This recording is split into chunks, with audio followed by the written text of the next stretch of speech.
শাসক দলের ভাটপাড়ার পৌরসভার 10 নম্বর ওয়ার্ডের কাউন্সিলর সত্যেন রায় পদ্ম পতাকা ধরলেন। ফের ভাঙন তৃণমূল কংগ্রেস দলে।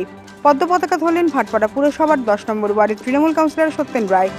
বৃহস্পতিবার জগদ্দলের মসজিদ ভবনে বিজেপি প্রার্থী অর্জুন সিং এর হাত ধরে সদল বলে তিনি বিজেপিতে যোগদান করেন।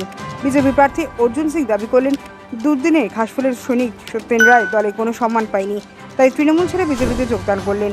আগামী দিনে আরও অনেকেই বিজেপিতে যোগ দেবেন। অপরদিকে সত্যেন রায় আক্ষেপের সঙ্গে বলেন, ভাই ছেলেসহ তাকে দলের এক পার্টি কর্মীর হাতে মার খেতে হলো, অথচ দল পাশে দাঁড়ালো না, তাই তৃণমূল ছেড়ে বিজেপিতে যোগ দিলেন।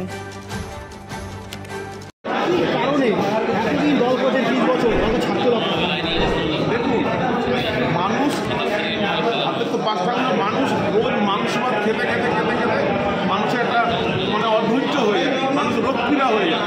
এই তৃণমূল দলটা করতে এসে দেখলাম যে তৃণমূল দলটা নেত্রী সব পাচ্ছে না, নেত্রীকে সবাই বেচা করে খাচ্ছে, আর যাদের কোনো গুণ নেই, যোগ্যতা নেই, তারা এসে নেতৃত্ব দিচ্ছে।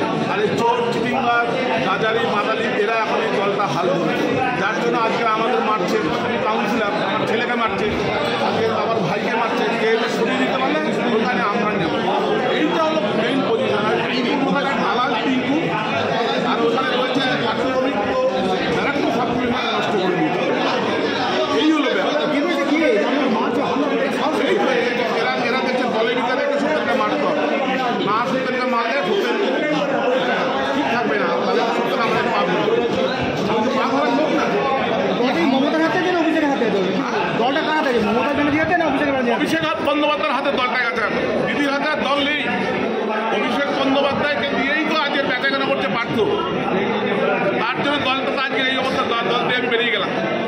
আজকের আমাদের গুরুত্ব নেই, কাউন্সিলের গুরুত্ব না। আমরা লড়াই করেছি, তৃণমূল কংগ্রেসটায় আমরা লড়াই করেছি, সেই তৃণমূলটা কোনটা পচা হয়ে গেছে, পচা।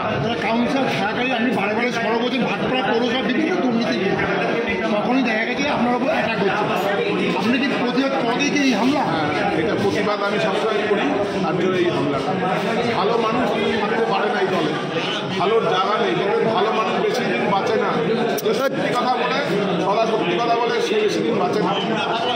যার লড়াই করে সে সবসময় বলবে, প্রতিবাদ করবে। দেখবেন ইসের প্রদীপ আস্তে আস্তে হয়, সত্যির প্রদীপ, আর যে প্রদীপ দল করে জ্বলে ওঠে সে সঙ্গে সঙ্গে নিভে যাবে। ফাটাফাটি বন্ধ হতে পারে, লুটপাট তারা চালাবে, কিচ্ছু করতে পারবে না। অর্জুন সিং বহুত ভোটে জিতবে। অর্জুন সিং আজকের এমপি ছিল, আছে, থাকবে। আগামী দিনে কী করবেন যারা আপনাকে আমরা শান্তি, তাদের আপনি কী বলবেন যারা আপনাকে? আমরা মাফ করে দেবো শুধু। আর এ বলেছে যে সত্যিতে মাফ করলে পরে আপনার ভালো হবে, কেন কুকুর কামড়ালে কামড়াবে, কুকুরের বীজ দাঁতটা ভেঙে দিতে হবে। আপনি কাকে আবার টেনে আনবেন এই দলে? আমার কাকে টানবেন? অনেক আছে, এখন তো বলা যায়। লাইন